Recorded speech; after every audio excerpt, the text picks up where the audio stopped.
هۆرە و هۆ بەو هەواوری باسەفا دێم بەرەولا دێ بەرەو کانگای وەفا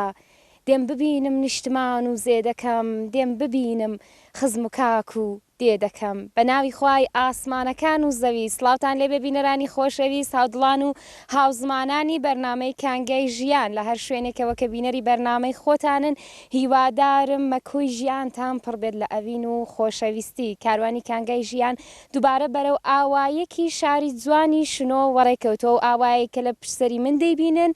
ئاوایەکە کە تا دەڕوانی هەمووی سەبزایی و خۆشیە و ماڵەکان هەر لەنێ ئەو باغ و باغاتە خۆشە هەڵکەوتون ئاوایی گەڵاس هەڵکەوتو لە 15 کیلومتری شاری شنۆ سەر بە بەشی ناوەندی لەگەڵمان هاوڕێ بن ئەوڕۆ میوان دەبین لەو خەڵکە خۆشەویست و ئاحەسیسە.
بینەرانی خۆشەویست و ئازیز ماندوو نەبنەوە لە خزمەتێکێک لە دانیشتوانی ئاوایی گەڵازداین کاکە کاروپیشەی سەرەکی دیارە وەکو زۆربەی خەڵکی ئەو ناوچەیە باغداری وەرزێڕیە بەڵام لە پەناوەیدا بە پێوەی کە ناوچێکی چۆستانی و خۆشە کاری مێشداریش دەکا مێشداری لێرە هەندێک جیاوازتر بەڕێوە دەچێت لەو شوێنانەی کە تا ئێستا ئەمە سەردانمان کردو هەموو تقریبەن لەسەر شێوازی نوێی مێشداری کار دەکەن بەڵام لێرە بە پێی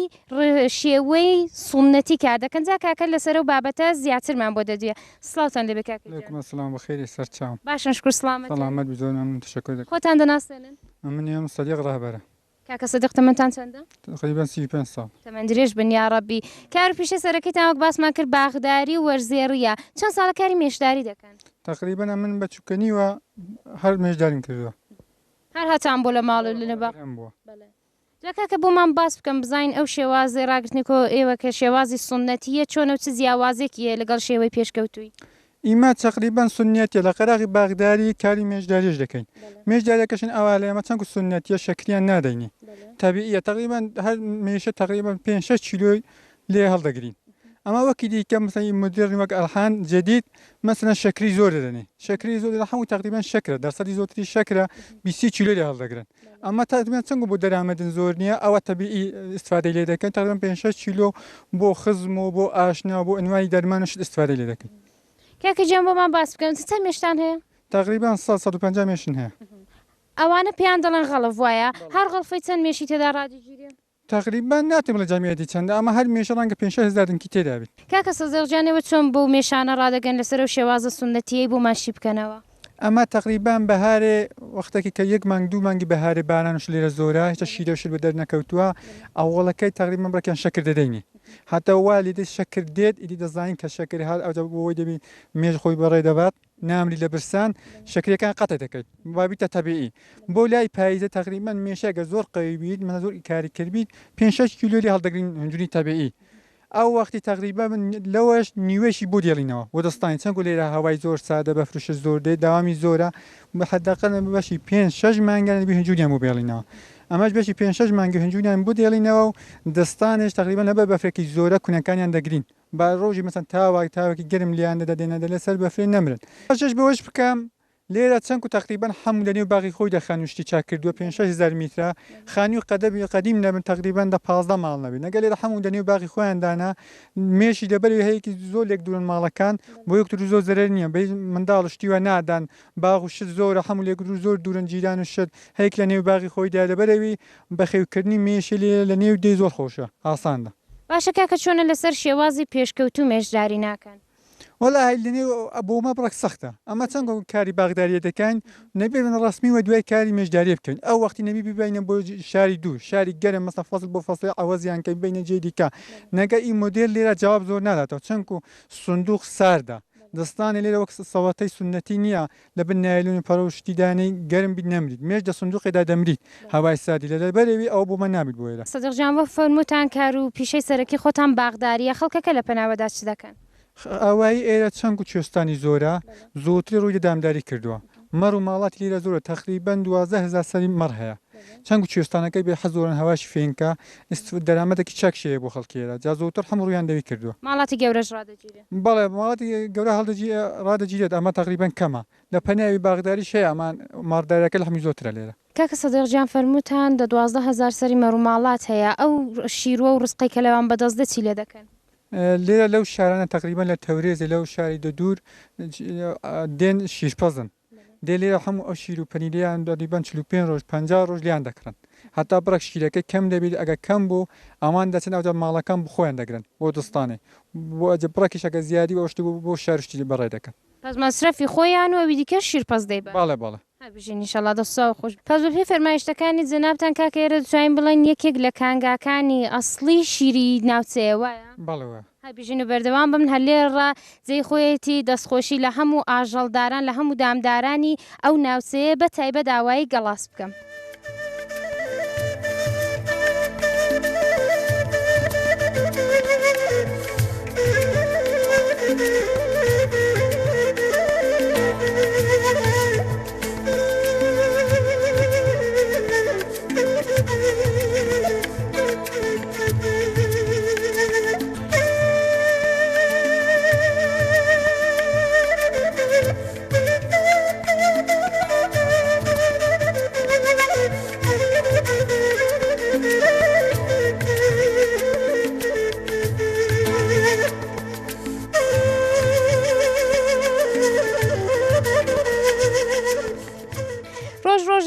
و خوددا دایناوە بۆ سەیر و سیاحەت و گەشت و گوزار بە تایبەت بۆ خەڵکی شاری کە لەو ڕۆژەیدا بێکارن و دێن لە تەبیعەت و لە سروشتی خوددادادی کەڵک وەردەگرنەوە لە ماڵە دادەمەنیزی خۆشەویست و ئازیز میوانین دادەمەنیز میوانی دیکەشی هەیە کە پێم وابێت لە شاری ڕاهاتون وایداچیان لە شنوی هاتووەیان لە خانێ ڕاهاتوە زیینگۆنە دادەمەنیز بە خدایچیان خوشکە مێردمە ئێشیش براژنێ خوشکە مێردمە ژێڕای دادەمەنیزی خۆشەویست بە خێراتنی میوانەکان خوشکەکان ئازیزەکان گشت لایەکان دەکەن بە خێر بێن سەرسەر و سەرسە هەڵبەت ئەو دەستێکە لەولانە ئەوە کچوو بووکی دادەخانمێنەوانە هەر لە گەڵینی لە ماڵە داوایە دادەجان دا لێکتان نەکە ئیشەڵڵا دادەجان خۆت دەناسێنی چێتان پێ دەڵێن وەڵا من کچێ مژدای خوڕشتێن پێ دەڵێن دادەمەنیزی چی ئیبراهیمی تەمەنی چەندە دادەجان بەخڵای تەمەنم بێ دەچێت 28 ساڵ 29 ساڵ هەرەوەندار 28 ساڵ 29 ساڵ نانا 59 ساڵ 59 ساڵ تەمەند درێژ بن یا ڕەبی دادەجان خەڵکی چۆنە بەخڵای من بەخۆ خەڵکی خوڕشتی بوو مەگەر هاتمە ئێرە کەنجە هاتوون ئێرە وەڵی تقریبا ناڵم چە ساڵ پترە هاتوومە ئێرە زەماوەند دوکراتنە ئێرە یا لەگەڵ بەخڵای ژن بەش نەبوو هەرێ وەڵا کچە خۆیاندا برای من و ئەمەشاتمە ئێرە پێکرازی بوون؟ الحەمدولله دەیدادەمەنیز جان چ ساڵەوەی پێش هاتوون ئێرە بۆمان باسکەم زاینە و دەمبەستیەوە خەریک بوونستان دەکرد جاو دەمی ئەگەر هاتین زمانی وەگەلحان ماشێن و دەستگا شتی نەبوو ئەمن هاتم مەڕیان هەبوو وڵا دەسومە بێری دەسمە بێری ئەو شاخەی بیلامانێ بە پشتێ شیرن دەهێناوە تەنەکەک لە پشتێ بوو سڵێک وە دەستی بوو دوای تقریبا وای لێ هات 2-3 ساڵ پێش ئەو چلێوە گۆڕا ئەسپن دەبردن دەواری دەخۆن بار دەکردن ئەسپی دەخۆ تێرە خۆ لێ دەکرد شیرن لێ دادەنەوە خۆ سوار دەبووین داهاتینەوە باشەوە پێش وڵا خۆست پوشت لێرە نەبووە بە کۆڵاندەتانێناوە بە خدای لێرە بوو ئەمە ئەو زمانی حیسان زۆر کەس فکری نەدەکرد هەندێک کەسی شەرمی دەکرد دەگوت ئەوانە بە پشتێ دەسن بامشەر بە پشتێ بچم ئی هەندێ بوو وڵای جا ئەو زمانی ئەوا بوو داهاتینەوە ئەو چلەی لە بێرەگە داهاتینەوە دەبینی نانن دەکرد مەشکەن دەژان شیرەکەن دەهێنا دەم کردە پەنیر دەم کردە لۆر دەم پەستیەوە کاری ئەو دەمی زۆر بوو ئەرێ ئەڵاوانە هەموو لێ دەکردن باشە دادە بۆ هاتوو چۆتان دەکرد بۆ لەوێنە دەگرسانەوە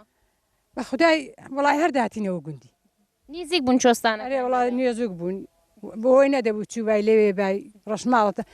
هەڵدا بەو هات بێەوە دنیا بێرە و دەهاتینەوە ماڵێ زاوە لەگەڵ چێ دەچون چەند نەفەر پێکەوە دەچون بە خدای جاوە ماڵ خڕ دەبوونەوە 6 ماڵ بوون دەبوونە مێگەل ئەمە بەخۆ سێ بێری لەو لای دەندۆشی سێ بێری لەو لای دەبوونە 6 بێری جا بە خۆی گڕا دەچوونە بێرە وەگڕاش دەهاتینەوە لە هەر ماڵی پیاەکش لەگەڵ دەهات یا هەر ڕۆژە لە ماڵی شوان بوون ئی ماڵە تا فێرە حیوان بەهارێ زووەگە دەچوون فێری دۆشینێ نەبوون هەر ماڵە جەمانەگەیان پیاوەک دەهات لابێری دەکرد مەڕەکەن دەدۆشی وەڵا هەر بە شوانەکاندایان کرد دەی دەهاتنەوە ماڵە فەرموتان شیرەکە دەتان کرد بە ماست و بە پەنیر ئارێ وڵات داهاتینەوە گەشیرەکەن دەهێناوە هەوێنی پەنیر لێ دەدا پەنیرن چا دەکرد ئاوە لۆرەکەشن دەکڵان دەیشن دەکرد لور پەنیر بەجوودا لۆر بەجوودا دوایەکانەوەی لەگە پەنیر خلاص دەبەوە چ لێ سەرەکە لێ دەگرت ئەسمێنێ بانی هەڵدەستانی لە خەوێ زوو هەڵدەست مەشکەن دەژاندن جا دوو مەشکەن دەژان و سێن دەژان وێکن دەژاند و جا دیسان خۆ سەسکەوە مەشکەی دار بوو ئەرێ وڵات ئەو چ لێ هەڵدەستین دەچینەوە بێری هەمەنی خۆ باشە دادەوە هەر بەشی خۆتان بوو یا دەشتان فرۆش بە خدای ئیوا بوو ئەتا بەختایکی سەری هاوینێ دەندا شیرپەزی ئەما دویان نەندەدا شیرپەزیێر بەشێ خۆن بوو بەشێ خۆن پەنیر و لۆر و ڕۆن لێ دەگرت لە قەدیمەوە شیرپەسەر دەهات بۆ ئێرە شیرپەزاگەر ئەمە شاتم هەر دەهات ئەو شیرپەزە لێرە هەر هەبوو ئەتا سەری هاوینێ دەندایە دەی دادژانەوە گەرمێن و شۆسانکردنەکەتان بوو لە نێو ئاوای دەستکار و دەکرد دوای سازکردنەوە ڕست و ڕۆزێ بە حەحا ڕۆژێکی دوور و درێژ دەماوە دای ڕۆژێکی دووری درێژ دەبینی وا مەزرای هەبوو منداڵی سابای هەبوو منداڵەکەی دەلان چێ دەنا هەڵدەستە دەچوو هەوارن بڵم شاب مەزرایە نوچی هەڵدەقەنەوە منداڵەش دەلی وا بە کۆڵاندادا منداڵەشان ئەرێڵا منداڵەشن دەبێت هێوارێش دەهاتینەوە بەخۆن و بەلانچی نوچی دەخۆن هەڵدەخەنەوە و دەهاتینەوە یارمەتی پیاوەکانیش دەدا لە کاروباری مەزرادا ئارێ وەڵا گیان دەگەڵ خڕدەکردنەوە گەنمیان دەدروگەن من دەگەڵ دەرمەغ دەکردن ئەرێڵە کارانان هەموو دەکردن چێ کاروباری ماڵی دەکرد بە هەر ماڵە خاوێنکردنەوەی دەوێت گەسەکدانێکی دەبێت بە خدای ژنی ئەو دەمی دەزانی چلۆم وەگی ئێلحان نەبوو زۆرتر وەدووشتی پڵ وەدوو دەکەتین ئەما شتنەوە سایل دەبوو خان و ماڵەکە بوو مەنزڵ نەبوون و هاڵ نەبوو ئاشپەسخانە نەبوو ماڵک بوو بیانی هەڵدەستای خڕت دەکردەوە کەسکە کە لێ دەدا شیوەکە زۆری دەنا ئەو دەمی جواب بوو دەبا زوو لێ نابایە سوبای کارەکەت کرد.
نەهارە لە ماڵە دادەمەنیجی خۆشەویست و ئازیز میوان بووین خێزانی خاڵە محەممەدی خۆشەویست و ئازیز ئەوانش میوانەکان بوون کە هەروەک باسمان کرد بوو لە شنۆ پیرانشار ڕاوڕۆ بۆ نەهار لێرە میوان بوون. خاڵە محەممەدجان سڵاو لێ ئەرێکمە سەلام بە خێر بێن سەرچاو چاو خۆش بێ زۆر سپاس خاڵە گیان بۆ میواندارێکەتان ئینشەڵڵا ماڵ و هەراوەدان بێ زۆر بە خێرن سەرچاوان چاو خۆش بێ زۆر سپاس خاڵە گیان زیاتر خۆتان دەناسێنن بەڵێ ئەمە نێو مامەدە خەڵکی گەڵازێمە لە زمانی پێشێ منداڵێ ماڵن لە گەڵازێ بوو لە زمانی منداڵێ وەڕامە ماڵنات تێرا و ماڵە چێتان پێدەڵن خاڵە محەممەد ماڵێ محەممەد ڕابەر کوڕ سۆفی عاجی تەمەنی چەندە خاڵە محەممەد تەمانێ نێزوو کاتێ 6 شتێک دەبی ماشەڵڵا تەمەند درێژ بن یاڕەبی لێرە بەوەلەت بوونە ناوەڵا لە بێم زورتێ بەڵێ کەنج هاتوونێرە وەڵای زمانی شای بە زمانی شاوەڕبابیە بۆ ئەو زمانی ماتوتی نێرە چەند ساڵ هاتوونێرە نێزوو کاتێ 50 ساڵ دەبی 50 ساڵ شتە شووارێ ممکنە دیکە هاتنێرە وەزئی ئاوایی چۆن بوو خاڵە وەڵای ئەو زمانی بە ئەسپان عالم بە چۆ شاری ئەو زمانی ماشێن نەبوو عالم تورەکەی پێ برە چۆ شاری و شتەشی دەکڕی و داهاتەوە و بە پێ و بە ئەسپ و بە شتیوالە هاتوچۆ هەبوو ئەو زمانی زمانی عارەبەی بوو زمانی ژێران بوو زمانی جووت و گای بوو ئەو زمانی وەگەڵ ئان ڕێوبان و شت خۆش نەبوو ڕێوبان بە پیادەڕۆ بوو بە ئەسب شتی بوو خەڵکی شەر بە تێگرادە چونکە نەبادا لە ڕێگا سەرمایەک سەڵقڵەتێک بەشتەریاندا لەبەر مەسەن ڕێ بەفر و کڕێوە و شتی هەموو جارە 4-5 نەفەرێک دەگەیشتنەیەک و دەچوونە شاری و لە شاری و سایلەکان دەکرد بە پشتێدانینا و دەهاتنەوە خاڵە بە پێوەیەکی ئێرە شاخ و داخوشتیشی زۆرە قەت وا هەبوو لە ڕێگایە ئەو کەسانە کە دێن و هاتو چۆ دەکەن گیان لە بەروشت وەکو گورگوشت هەملایان بۆ بکە واللهی ئەمنەوم نەدیوە ینی دابا تال ئان چ جارە چی زەرری بە کەس گیان بی ئەمە ئەو زمانی چونچینە عالم زۆر دەبینی دەچۆ دکتۆرێک شتێکی ڕێوبانی جستانێ سەخت بوو دەبینی بە پشتیان دەبرد و باسپیان دەبر بۆ ئەتا گوندی مەلایسە لە گوندی مەلای شەژرا بە ماشینەدان بر بۆ ڕزای بوو ئەوانە ڕێ وەگەڵ ئەن نەبوو ئەمە عالم وەختی زۆر کۆمەجێک دەگەیەک نەخۆش بە 20 نەفەری لەگەڵ دەچوو لە نێو دەیدا هیچدا و دەرمانێک دەکرا بۆ هەندێک نەخۆشی گۆرنەوە وڵا یەک شتیش نەبوو ئەو زمانی دا و دەرمانی چی خۆ بێداژ نەبوو دەرمان نەبوو بە جیاگۆڵی کوردەواریێ شتەکیان دەرمانە جیاک شتەکیان لەسەر دەستت بریندار بە شتێک بە لایەن نابا ژن و من و شتیوارە دەنا چ دەرمانە چوان نەبووە وەخت بەشی خۆیان دەزانی ئەرێ وەڵاندە ژنی وا هەبوون بڕەگوارید بوون ناوە نەخۆشێک شتێک دەرمانە شتەکیان جیام یا شتیوان دەدای پێچاش دەبووی دەی کاروبارتان چ بوو خاڵە محەممەد بچێوە خەریک بوون ڕۆژێ وەڵای جووتن دەکرد و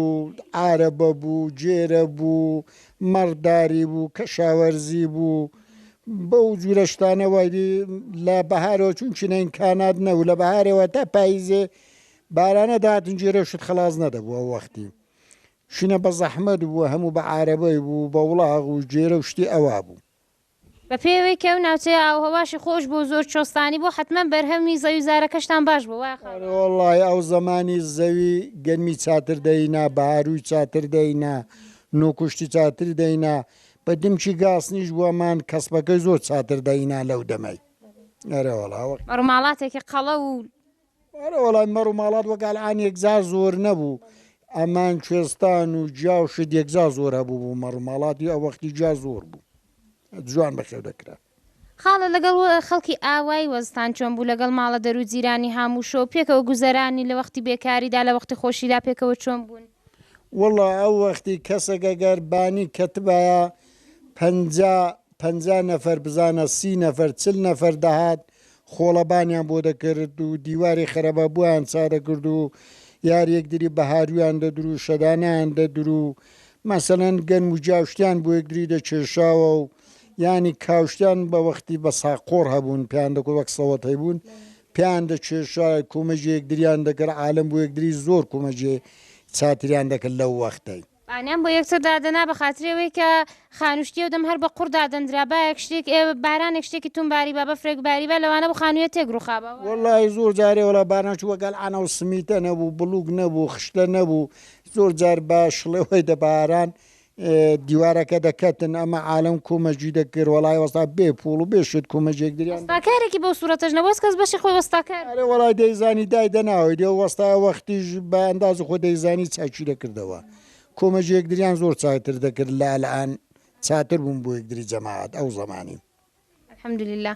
خاڵە جان بیرەوەری خۆش لەگەڵ ڕابواردن لەگە خەڵکی لەسەر کارێ لەوانە بیرەوەری کە تا ئێستا لە بیرتان ما بێ شتێک کە دەو ساڵاندا زۆر بەخۆشی بۆ ئێوەی ڕوودا بێ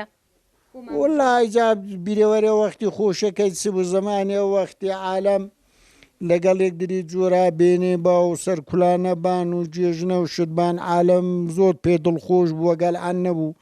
حالم بەو شتانە زۆر دڵخۆش بوو خاڵا سەری ساڵی تازا بەتایبەت لە ناوچەی کوردەواردا هەمیشە ڕێوڕسمش زۆر بەخۆشی بەڕێوە دەچوو لە واوایی چۆن بوو لە حەلاوەمەلاوە ڕابگرە تا ئاگرکردنەوەی سەری ساڵی تازە و وڵای جا وەختی وەگەڵ ئەنکاناتێکی وا زۆر نەبوو بۆ نەورەمە عالم دەچوو پێیان دەگوت مەسەلەن ئەوڕۆ نەورۆزە دەچوون جەماعات بخۆ چوو داوەتی دەکرد و سوحبەتی دەکرد و شتی وارە هاچووی ماڵەیەک دریان دەکرد و پێکەوە زۆر خۆشیان دەگوزاران و زۆر خۆشیش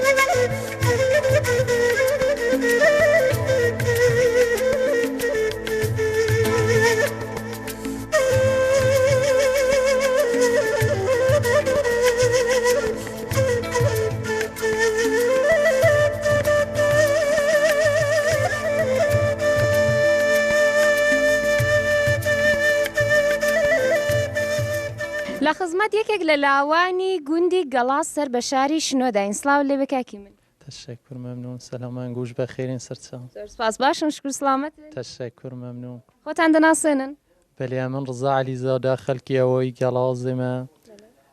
هەر لە گەڵازی بوونە تەمەن و چەندە کاکە ڕەزا تەمەنم 24 ساڵە ماشەڵڵا تەمەن درێژ بن یاڕەبی ڕادەی خوێندەواریتان چەندە من کارشناسی علوم تربیەتیم هەیە هەر بژین ئینشەڵڵا خەریک بچکارێکن وڵا الحەم کە دەرسشت نییە خەریکی کشەوەرزینە لە دەگەڵ کشەوەرزیەکەی دەرسی نێزە تێژ دەڵین لە ئەوەی بێم زوورتەی شنەوەی دەگەڵ ئێرە گەڵازی هەر بژین ئینشەڵڵا سەرکەوتو بن وەکی بۆ ئەم باس کردوین دیارە کاکە ڕەزا لە بواری وەرزشیشەوە تێکۆشانی هەبوو کاکە ڕەزاجان چ ڕشتێک وەرزشتان کار کردووە وڵا فوتباڵ ئەمە ئەلبەت لەکەنجەوە دەستان پێ کردو وڵا لەمێ ئەمە هەلەمێژە خە لە منداڵی و هەر فوتباڵن بازی کردو هەر ئەرحانی شەر بەردەوامە دەگەڵ کەنجە تیمتان تەشکیلداوە تیمتان هەیە لێرە تیم بەێ تیممانەیە ئەمە ئەوە ناوروزی ئەوڵی بۆری لە جامی ڕووسەوی عشاریشن و شرکت دەکەین ئەکس دو سێ چوار ساڵ دەبێتن ئەمە هەر دو تیمی بووشنەوەی دەبن لەوی شرکت دەکەین کە هەموو دێشنوێ هەموو دیەکەم بەشنوە هەشتی منوتین دێن ئەمە لە گەڵازی دو تیمی دەبن لەوی شرکت دەکەین دوای ویشەمە لێرە لە گەڵازی جامی دادەنین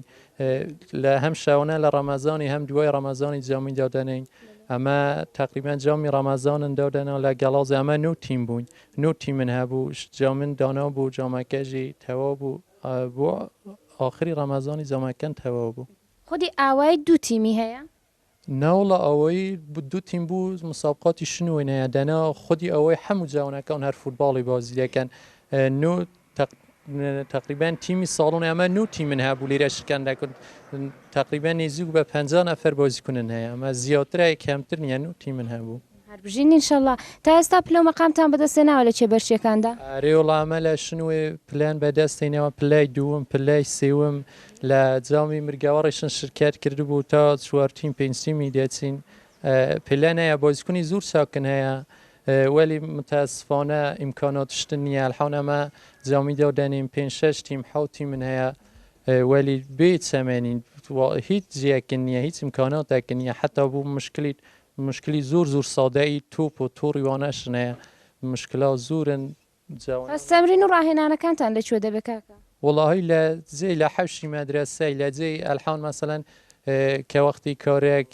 گیاوشتیان نەدرووە دەبی ڕاوەستین تا ئەوە هەموو گیاوشتەکان دەدرون زەویتشت خلاصە بەویزی ئەو دەمی دەتوانین بچینەجێکی دەنەوە جێی مەکەونێکی خاصن نییە کە بتوان بڵێنەوە جێی وەرزشەکە جێی فودۆڵە بچینەوی چیەکی خاصن نییە هەر بژین ئینشەڵڵا دی دەبینین کە کاکە ڕەزا و ماوەقی لاوەکانی ئاوایی بێ هیچ ئیمکاناتێک لە ڕاوە دەستین تاژەیەکە دەدروێن مەدەچین لەوێ تەمرینێ دەکەین و بەڵام وێ ڕایوەش چەندین تیمیان هەیە کە دوو تیمیان بەردەوام لە بازەکانی شاری شنۆدا حتمان بەشداری دەکا و شکری خوددا پلۆ مەقامیشان تا ئێستا بەدەستێناوە هەر بژین و سەرکەوتو بن کاکەجە مەمنون ئەمە والیبۆلی شن لێرە هەیە ئێوارانە حەوشی مەدرسەنەیە خدا رو شکر جیەکەن هەیە حەوشی مەدرسەیە والیبۆلی دەکەین هەموو ئێواران زاونەکان دەچنەوەی والیبۆلی وەلی متاسفانە ئەمە هەرجەی والیبۆلەکەشن مەسەڵەن بۆ تۆپ یا تۆڕی دەبی لێ ئەو جاونە دێن حتا مەسەڵەن تۆڕی والیبۆلی زۆر سادەیە لەوی جاونەکان دەبی پۆڵی خکەنەوە مەسەڵەن نەفەر 2000-3000 بدەن کە بچن تۆڕی والیبۆلی بکڕن هەموویانە 20 نەفەر دەستەوی جاونەکان زۆر مشتاقم بۆ وەرزشی هەم والیبۆلی هەم فوتباڵی ئەلبەن مەخصوصان فوتباڵەکە وەلی والیبۆل کە ئیمکاناتی واش ناوی فقط یەک تۆڕن دەوێت دەگەڵ توپەکەی دەویش دەماینەوە جاون دەچنەوەی وەران 20 نەفەر دێت لێوی خدەبنە کاکە ئیوایە 2000-3000 خدەکەن دەچن تووڕەکەی دەکردن هەموو ئێوارانی شار دەچنەوەی والیبۆلی هیوادارم و ئیمکاناتە بۆ ئێوەش چارەسەر بکردە کێشە گرفتەکانان چارەسەر بکردرەوە ئیمکاناتەش بێ بۆ ئاوایی کە لاوەکانمان لە وەرزشکردندا نەمێنن جگە لە والیبال و فوتبال ڕشەیەکی وەرزشی دیکە هەیە کە منداڵەکان یا لاوەکان لێرە هۆگریان پێی هەبێ و دوای کەوت بن ناوەڵا هیچی دیکەنی هەر فوتباڵ و والیبۆلە ئەو دوێنە وەرز سەرگەرمی جوانانی مەیە واقعا جوانانی ئەو دیای زۆر مشتاقم بە وەرزشی وەلی متاسفانە هیچ ئیمکاناتێکن نییە ئەمەش لێرە دەوای لە مەسئولەکان دەکەین ئەگەر جیان لێبیتن واقعا دێگەڵازی جەیەکی دوورفتەودەیە ئەلحان ئەمە مەسەڵەن نەدەتوانین وەکە دەشتەبێ لە یان نەسەر لەسەر دەشتەبێ لێ یانە لەسەر شنو بنهاویت بچینە جامی دەشتەبێ لێ دێن دەشنوێ ڕاچین 1 ساعتێکنی و ڕێ دەگریتن ئەگەر ئەمە ئەمکاناتن هەبین لێرە زۆر جوان جوانەکانیمە مەشغوڵ دەبن بەجێ وای بێکار بن کاری خراپ بکەن دەچنە وەرزشەکەی فوتبۆڵەکەی دەوە لە مەسئولەکان دەکەن ئینشەڵڵا بوومە جێبەجێ بکەن ئینشەڵڵا کاتمە کاربەدەستان پێڕاگەیشتیان دەبێ جێ ئەماژەیە کە بڵێم کاکە ڕەزا ئێستا لە ناو باغ بوو کە هاتەوە بەردەرکی دوکانی ئاوایی دەویست بچێت جلوبەرگەکانی بگۆڕە جلوبەرگێکی کوردی لە بەربکە کە ئێمە زلمان پێنەدا و هات دانیشتۆ و توێژەی لەگەڵ ئێمە پێکێنا ئاواتەخوازم کە کاربەدەستان بەهیمەت و بە یارمەتی خەڵک پێکەوە زەمینێکم فوتبال هەم ڤاڵیبال بۆ لاوەکانی ئاوایی دابنێن کە کێشە و گرفتیان لەو بوارەوە نەبێت.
لە خزمەت دێهیاری خۆشەویستی ئاوایی گەڵازداین پێشەکی جێی خۆیەتی دەستخۆشێک لە کاکەی بکەم کە لە بەیانەوە زەحمەتیان کێشاوە و لەگەڵمان لە نێو ئاواییدا گەڕاون کاکەی گیان ماندوو نەبنەوە دەستا و خۆش بە ئیشەڵڵا. ئەوڵم بنەوەی خۆم بە خیراتن و دەکەم بۆ دەیەکەمان کە هاتن دەیەکەمان بەسەرکەنەوە و دەیەکەمان بە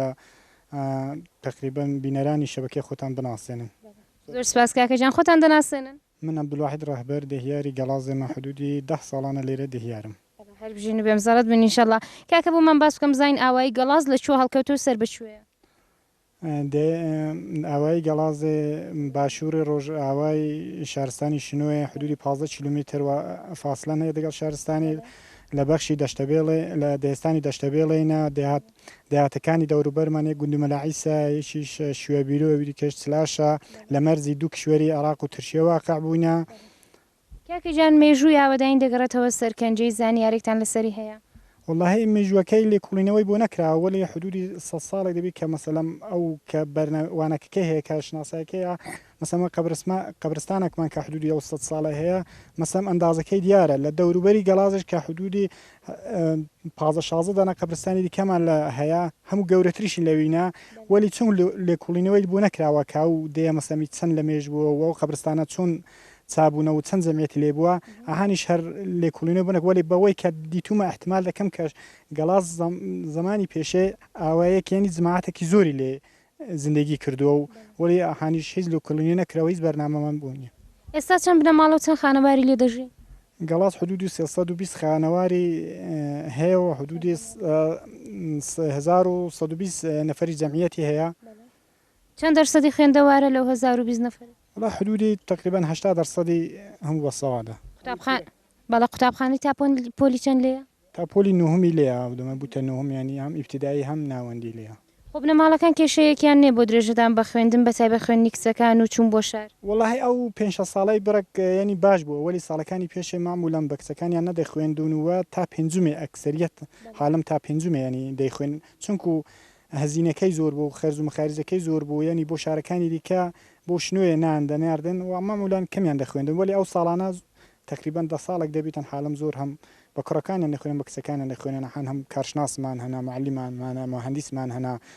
ئەوانانی چەند ساڵە کە پیشرفتمان کردووە لەو وانەکی خوێندنەواری و عالەمیشانی زانایی پەرتۆ کرد کە دەبێ هەموو کەس بخوێنیتم بۆی کە پیشرفت بکات. الحەمدوللا پس کەسایەتی سەرکەوتوتانەیە هەر بژین ئینشەڵڵا. کاکە نێوانی خەڵک بەیەکەوە چۆنە؟ ئەگە کێشەیە گیر و گرفتێک پێش بێ لە بینی خەڵکدا چۆنی حەل دەکەن؟ والله دێهاتەکەت پێشە تقریبان چونکو مەسەلەم دێهاتێکمان دێهاتێکی عشیرەتیە پێشێ ئەگەر نزا وانە و شەڕ و شتیوا دەبوو وەنی شەڕەکانی زۆری دەچێشە وەلی ئاهان چەند ساڵێک دەبیتم بۆی کە عالەم ینی فەهمی زۆرتر کردووە ینی ئەسەن شەڕ نەماون ئەگەر خدای نەکەدە شەڕێک شتێکیش بێتن ینی بەردەین سباتی و بە مەلا و بە وانەشیەوەە پێک دێنەوە ناڵن ینی شتەکە گەورە بیتن و ناڕحەتێک دەدەیدا هەست ساز بیتن. الحەمدولله هەربژین ئینشەڵڵا. کاکەجان خزمەت گوزارەکانی کە تا ئێستا بە ئاوایی کراوە چ بوونە؟ خزمەت گوزاریەکانی کە هەن بۆمە کراونە بەرق و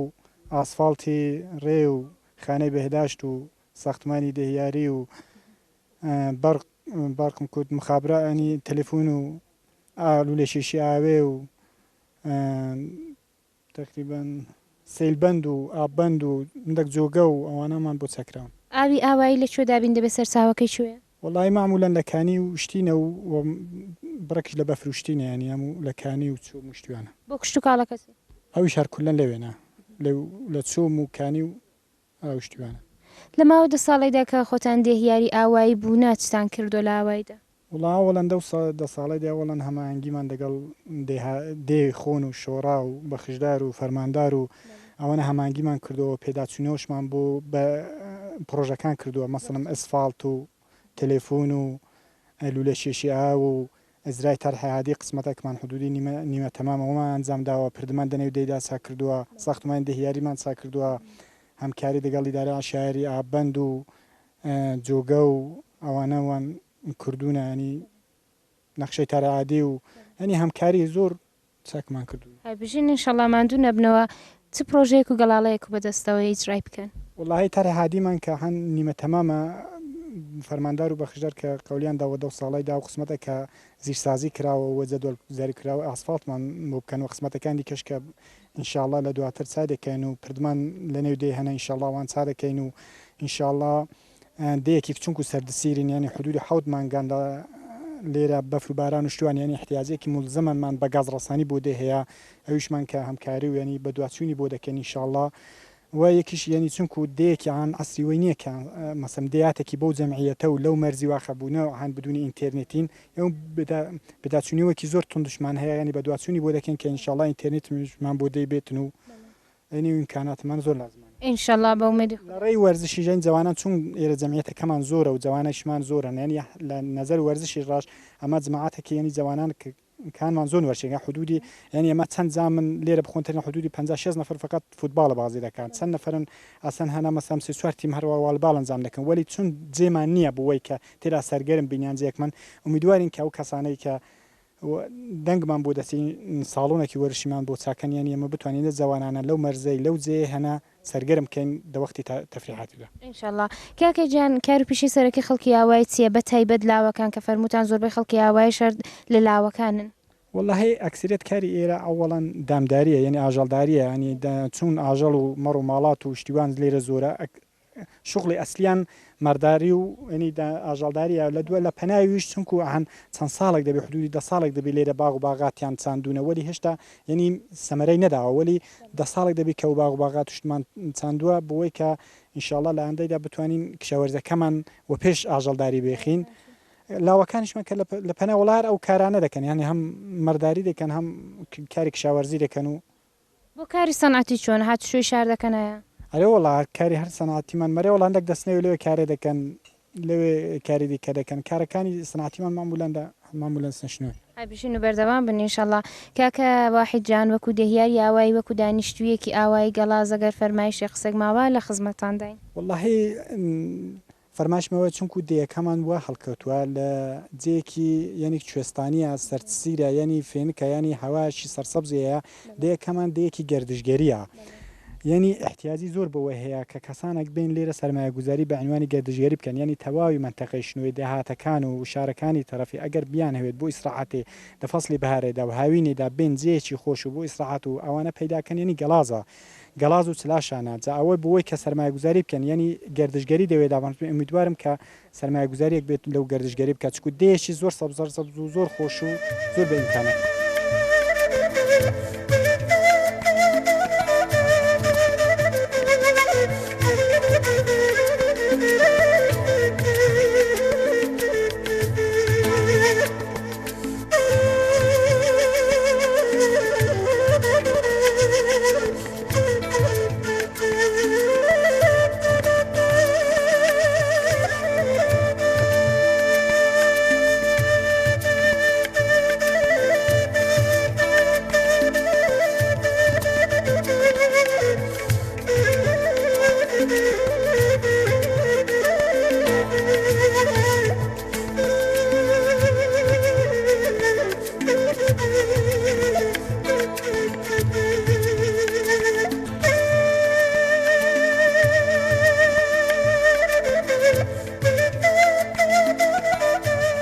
لە خزمەت دوودانە لە بەساڵاتوانی خۆشەویستی ئاوایی گەڵاز داین خاڵە حاجی خۆشەویست و خاڵە محسێنی ئازیز و خۆشەویست خاڵەجان سلااوت لێبێ عليك السلام سرچام بخير بن سرچام چاو خۆش بێ بە کەیفن سلامەتن سلامت بن يا رب شكر بو خدای وڵای باشین الحەمدولله خۆتان دەناسێنن خاڵەجیان بله فەرمو خۆتان بناسێنن چێتان پێ دەڵێن حاجی جبرائيل عزيز پور تەمەن و چەندە خاڵە تمنم تقريبا دور بري ممكن السطي هبيت ماشەڵڵا قەلب و ساغ بێ یا ڕەبی شو روي ببينم دي اجا ايراني قد چلي دوايه وەلەدی ئەو ئاوایان خاڵە بله وەلەدی چۆنە والله من قديم ولدي عراقي ما بابو دايك وبابم لعراقي اما ولد بو ما هستم هاتون ايراني بۆچی چۆن بوو ڕوویان لێرە کرد والله بشري بزماني وابا دي هاتون ايراني شناسنامه لايراني ورگرتونا یەکسرە هاتنەوە ئاوایە یا شوێنێکی دیکە چوون و دو مرقوري بون من لبابان بون مرقور ديك لبشتي دزاي مرقوري اما لو دي بون وەزعی وڵاتی چۆن بۆ دەم خاڵە والله واحد دلائل زماني اربابيه بو كابرا اختياري نبو اختياري نبي مثلا سال بو سال كليره بهار دريده كدي دشوا دي اكيد لو دي دريده كدي سال كدوان لو دما دريده كدي دشوا دي اكيد وابو زماني اربابيه کاروبار و چ بوو خاڵۆ والله كاربار حيوان ميوان بخيف دكرو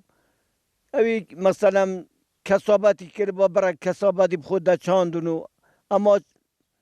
چه فایده نبو چه خوشی چه راحتی نبود دست اربابان دا خاڵەجان حەق و حیسابین گۆ کە ئاژەڵدار بوون و مەڕدار بوون چۆن بوو لەگەڵ ئاغای چۆن و حیساب دەکەن دقل آغای اگه بهارن داها دگو دبی زکات مری بدن دبی زکات مری بدن اوی 100 سری هبا 3-4 سری لی دستاندن شکمری لی دستاندن دبی دابات آغای زەکاتە مو دەدرا بە ئاغای همه دادا با آغای اگه گنم چانده با جو چانده با نوک چانده بان همه بهرکه مثلا اوش دادا آغای چۆن و بەش دەکرد گێنمەکە بەهرە گێنمەکەتان چۆن بەش دەکرد 12 بو هر لده باران 2 باری آغای بون نه لعنه 3 کد اما اشتباهه 3 کد حالا 3 باران بارکی آغای بو 2 باری صاحب جود بندکی بارکشی آغای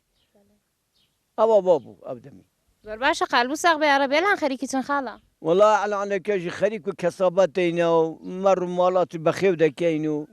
او يبقوا زندگي كده كينو شكر هەر لەش ساغ بن ئینشەڵا خاڵە محسێنجان سڵاو لێ بێ سلام سەرچاومەتی باشن شکر سلامەتێ تشکر دەکەم یەک تۆز بەرزتر قسام بکەن خاڵەجان بێ زەحمەت فەرموو خۆتان دەناسێنن محسن خاڵە محسێنی بەڵێ حوسێنی ماڵە چێتان پێ دەڵێن خاڵە محسێن خان وەلێ دیێ و ئاوایان خاڵە محسێن نەخێر وەڵادی دەشتە بێرینە وەقڵاق چەند ساڵە لێرە گرساونەوە 52 ساڵە لێرەینە ئەنگۆ چۆن بواتنێرە ئەمە زمانی ئەربابی بی ئەو دێ هەربەکی حاجی فەرمی ئەو دێ بوو ئەو دێ ئەمە شادین دێرە ئاوسێک ناگە هاتی نێرە تەقسیم بەسەر داهات لێرە ماینەوە تقریبا ئەمە سنەم 62 ساڵە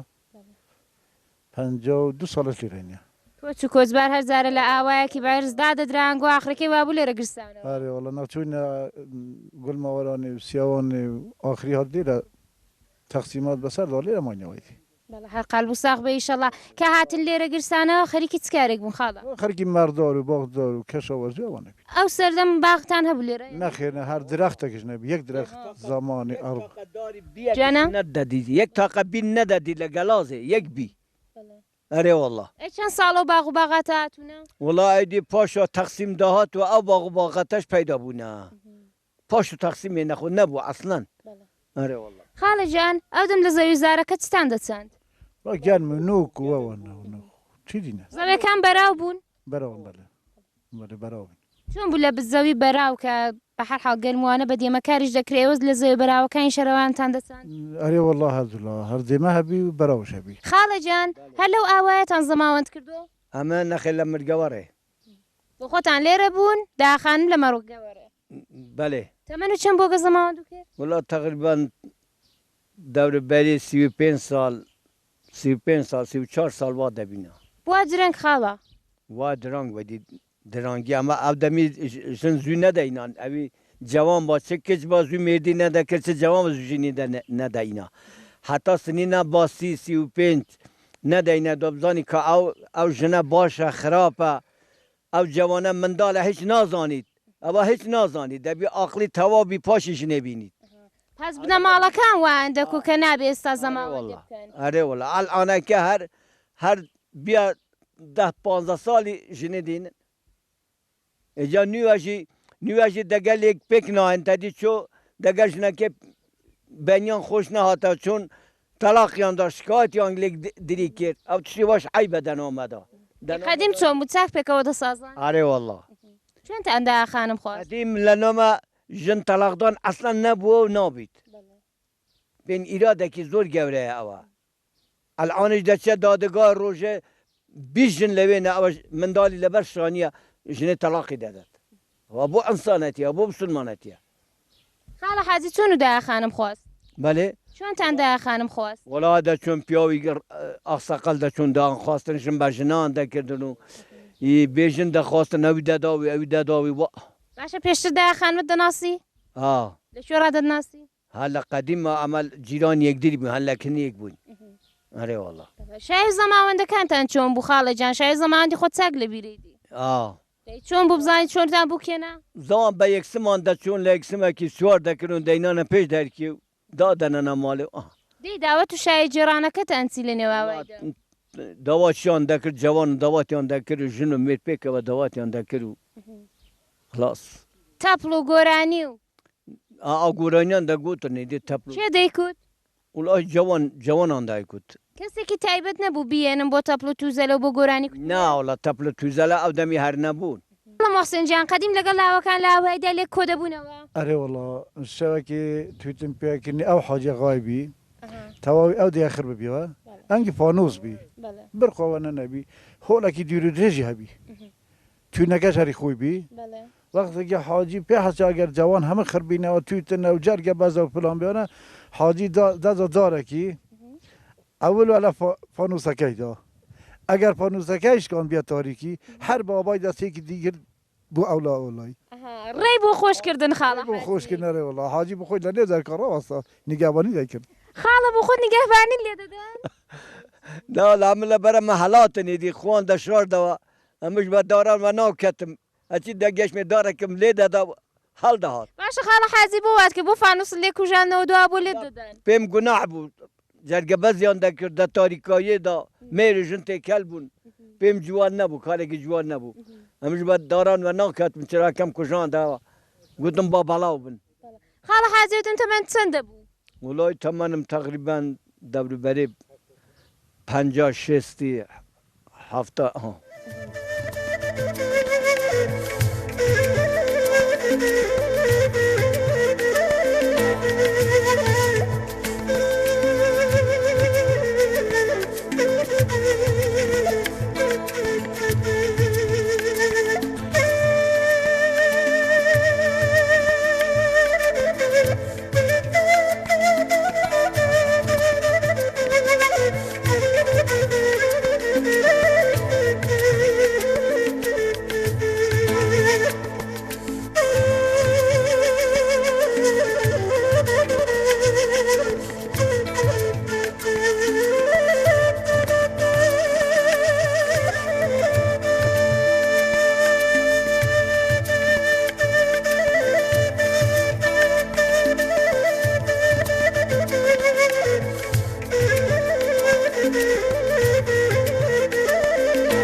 دەمژم شنەی کوێستاونی کورد ماشەڵڵا خوددا لێت بە زیاد بێ ئەو ئاو و هەوا خاوێن و پاکە ماشەڵڵا لێرە هەچی هەناسە هەڵدەکێشی هەر ئۆکسیژێنە کە واریدی جەستە ئینسانی دەبێت دەڵم بەهاری کوردەواری خەمڕەوێنە بەڵام بێگومان هەچ کەس ئەو دیمەنانە ببینێ دەبینێ کێرە هەموو وەرزەکانی خەمڕەوێنە هەر وەک دەزان ئێستا وەرزی هاوینە هاتوینە و ئاوای بەڵام لێرە تا چاو هەتەرە دەکا هەموو هەر سەوزایی و شینایی و باغ و باغاتە کە لێرە دیارە بەڕاستێکە دەتان هەوێ ڕۆژێکی خۆش و کات و ساتێکی خۆش تێپەڕ بکەن کە بۆ هەمیشە لە بیرتان بمێنێ وەرن سەردانێکی ئاوایی گەڵاس هەڵکەوتو لە 15 کیلومتری شاری جوانی شنۆ سەر بە بەشی ناوەندی بکەن ئێمە خۆ دڵمان لە خەڵکی و ئاوایی دڵمان لەو دیمەن و لەو شاخوچێ و سەبزای خۆشیە نابێتەوە بەڵام ناچارینگی دەمدەمی ماڵاواییە و دەبێت ماڵاوایی لە ئێوە خۆشەویستان و ماڵاوایی لە خەڵکی ئاوایی گەڵاس بکەین هیوادارم بەرنامەی ئەو ڕۆژمان و دیمانەی ئەو ڕۆمان هۆی ڕەزامەندیەوە خۆشەویستانی پێکێ نابێت تا دیدارێکی دیکە و کانگای ژیانێکی دیکە هەموو لایەکتان بە خودایی گەورە دەسپێرم ماڵاوە